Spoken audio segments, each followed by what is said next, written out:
شہر حیدرآباد میں سویگی کے ایک صارف کی جانب سے کھانے کا آرڈر دیتے ہوئے لکھا گیا پیغام تنازع کا شکار ہو گیا۔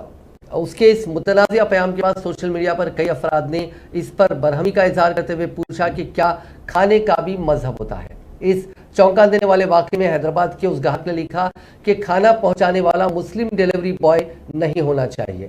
اس واقعے کے بعد صدر نشین Telangana state taxi and drivers جے.سی شیخ صلاح الدین نے اس متنازع ہدایت کی اسکرین شاٹ کو شیئر کیا اور کہا کہ اس گاہک نے ایسی درخواست کی ہے، سویگی کو چاہیے کہ وہ اس کے خلاف سخت موقف اختیار کرے۔